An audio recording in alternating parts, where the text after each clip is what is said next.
Hey, it's Tristan Jones with Moving Around Atlanta. Just wanted to come to you guys and give you a quick list of the things that I do to make sure that your home sells, especially in this market. I work with a lot of expired listings, and those are a different kind of beast. So just sit back, relax. Here we go. The first thing that I do is I want to make sure that the home is ready to sell, prepared to sell. It looks like it's ready to go. One of my pet peeves, if I'm looking on the MLS and I'm looking at a home to preview, I'm looking at a home to show my buyers, is I see a home that may look great on the outside, but then when we get to the inside pictures, there's dirty dishes, there's dirty rooms, the beds are terrible looking. I mean, I know a lot of these listings, people still live there. Have them professionally cleaned if it's just for that day to get good pictures. The house has to look like it's ready to sell now. Right now, we're competing in a market with a lot of new builds, a lot of new construction. And when you walk into new construction nowadays, most of them are staged and they look immaculate. I mean, I've walked in some homes where it was like, man, I can move in right now and just live here. It's great. From the rugs to the curtains to the couches, everything is laid out. And right now, it's no longer those days where you just walk in a house and it sells like that, but off someone's imagination. Sometimes they need a little push, they need a little vision, they need a little help on what they would do. So staging is helping a lot right now. If you look at me sometimes in my videos, you can see my hand come in and I'm trying to stay out of the mirror. That's another thing that I hate. Reflections of, if you have a listing agent in the picture, in the video, or in the bathroom mirror trying to take a picture like this or something. And I try my best to stay out, but it's just me walking around. So, but 100% my professional listing photos, I will be nowhere in there. There will be no one in the mirror or anything. They'll be done professionally. And I stress that so much. I've also ran into times the seller may not want to do what's necessary to make sure that this house is going to sell. And that's okay. We have to do as much as we can. If you have terrible carpets or stained carpets, obviously pet stained carpets, if we can't replace that carpet, we at least have to get that carpet professionally cleaned. If we have, I've had a seller that lost nearly $20,000 on his home, and we had to relist it after he had it painted. The paint was obviously faded around the entire house, like outside, not the inside. The outside of the house that used to be a beautiful blue was now faded from sun damage, from rain damage. And after he turned around, we took it off for a little bit. He turned around, he had it painted, and I think we sold that for like $25,000 over asking price.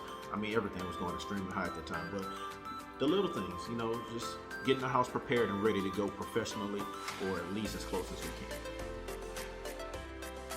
Number 2, we have to make sure that your listing has a compelling title, a compelling heading, something that reaches out and grab that buyer like, hey, I might want to see this one. Let me check this one out. Let me call Tristan and tell him to put this one on the list.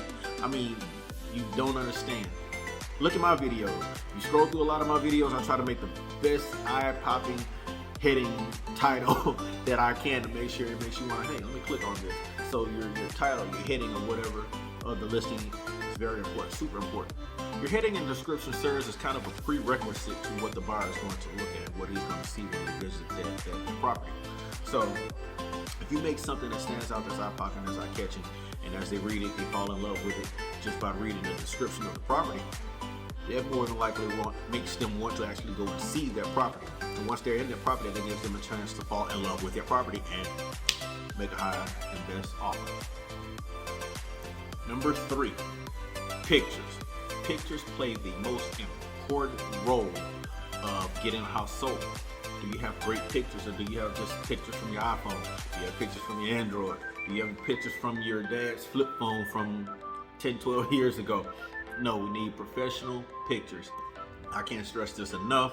Pictures, professional pictures, has to be professional pictures. I've seen a bunch of pictures of agents trying to use their phone where they capture, like I said before, dirty dishes in the sink, or a terrible looking room, children sleeping in the room, dogs sitting on the couch, or anything.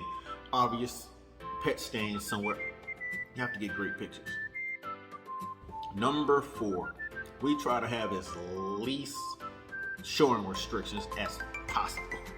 You will never guess how many times I've had to go to a buyer and tell them, hey, we can't go see the house between this hour and this hour for such and such reasons.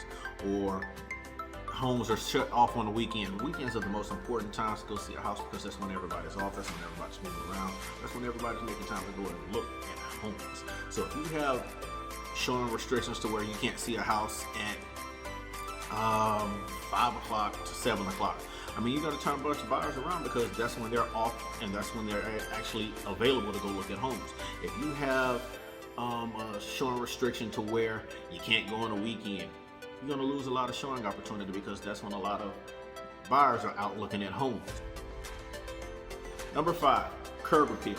It's a part of the pictures, it's a part of your presentation. The house has to look immaculate from outside. As I said before in one of my previous points, I had someone that nearly lost $25,000. I forgot how much over the asking price that we went because he needed to paint his house.